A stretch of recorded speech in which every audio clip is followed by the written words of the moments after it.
Bonjour à toutes et à tous, j'espère que vous allez bien. On se retrouve pour le brief du vendredi 30 mai, il est 7h50. Aujourd'hui, on va parler donc des news économiques, du ratio long and short, du funding, open interest, des liquidations. On regardera ce que font les whales en finissant par l'analyse technique de Bitcoin. Mais avant ça, on va regarder donc ce qui s'est passé hier. Hier, on a eu le dump que je prévoyais, donc on a TP sur le short. Donc clairement, vraiment intéressant, RR de 3,86. Le call était donné dans la school.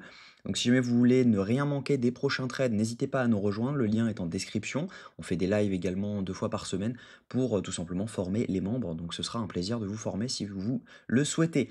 Actuellement, nous sommes donc sur ce long plutôt intéressant parce qu'on avait pas mal de billets pour rentrer là-dedans. Donc premièrement, c'était un OB H4. Non, d'abord on va passer en daily. Premièrement, c'était un OB daily, on le voit donc juste ici, on avait donc cet OB qui était juste là. On avait la mèche juste là à venir chercher.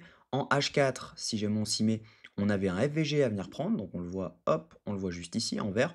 On avait donc un FVG à mèche, on avait un OB H4, on avait la zone OTE de tout le mouvement donc haussier. Et nous avions également les liquidations sur 2 semaines, donc on avait cette zone de liquidation à 105 650 dollars. On avait également la Whales de Hyper Liquid à venir chercher. Donc clairement, c'est chose faite. Ce trader est passé donc de 90 millions de PNL à liquider. Ça veut dire qu'il a tout perdu juste entre ce mouvement-ci et ce mouvement-ci. Donc c'est plutôt hallucinant d'avoir d'une gestion de money management comme ça. Mais voilà, ça arrive, c'est des choses comme ça. Et en tout cas, voilà, on l'a liquidé, donc maintenant, il n'y a plus vraiment de chasse de prévu à ce niveau-là, vu qu'il n'y a plus rien. Mais voilà, en tout cas, on est sur ce trade, donc n'hésitez pas si vous voulez nous rejoindre.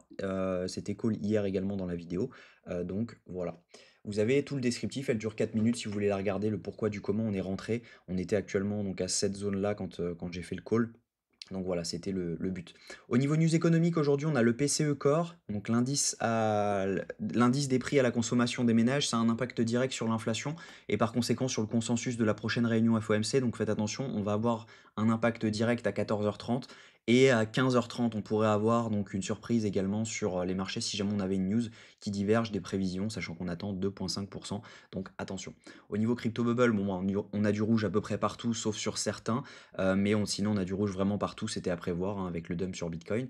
Au niveau funding open interest, ce qu'on voit, c'est que c'est plutôt intéressant parce que donc ce qu'on a eu ici, c'était donc une chute de l'open interest avec une hausse des funding, ce qui veut dire que ici, ce sont donc des shorts qui se sont fermés juste ici. Donc ça, c'est plutôt intéressant. Et ensuite, ce qu'on voit maintenant, c'est des shorts qui sont en train de s'ouvrir. On a une hausse de l'open interest avec une baisse des funding, ce qui veut dire que majoritairement, ce sont des shorts qui sont en train de s'ouvrir. Donc on accumule des liquidités au nord et pas forcément au sud. Donc ça, c'est plutôt cool. Sinon, ce qu'on voyait ici, c'est quand même qu'on a eu une petite hausse de l'open interest ici avec les funding qui montent également. Donc ça veut dire que ici, on a quand même un petit peu de longs qui se sont ouverts. Donc par conséquent, on a un tout petit peu de liquidité en dessous. Donc on n'est pas à l'abri de venir faire un mouvement baissier et ensuite pouvoir corriger à la hausse. Donc ça, ce serait vraiment intéressant de faire ça, comme ça, on est sûr qu'on liquide tout le monde avant de repartir.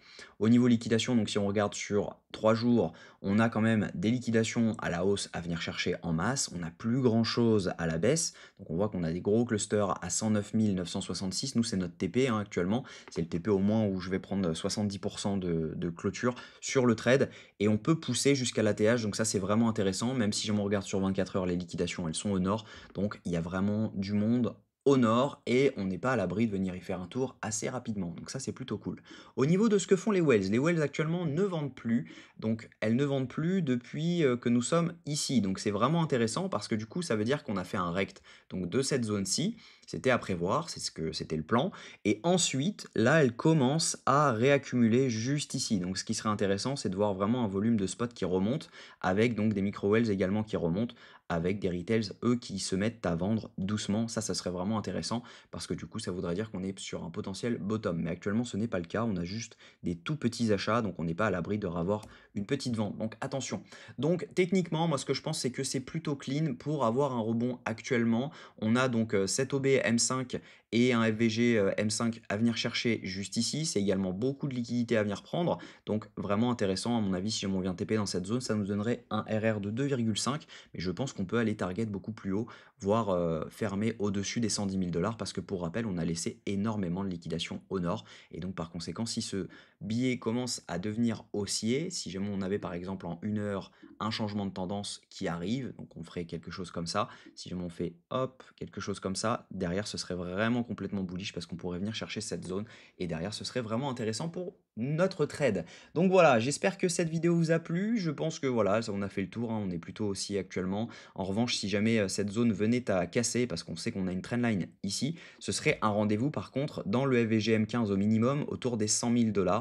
Et je pense qu'au niveau pessimiste, on pourrait venir faire un tour dans l'OBH4 autour des 96 568 $. Donc faites attention quand même, n'allez pas all-in ce trade, ça ne sert à rien. Il faut avoir un risque mesuré pour ne pas tout simplement fumer le compte sur un trade. Le but c'est que ce soit un marathon et pas un sprint. Donc prenez votre temps, montez progressivement votre capital et n'allez pas chercher à perf x5 à chaque trade, ça ne sert strictement à rien. Bon voilà, en tout cas, je vous souhaite une très bonne journée, on se retrouve demain à la même heure, prenez soin de vous.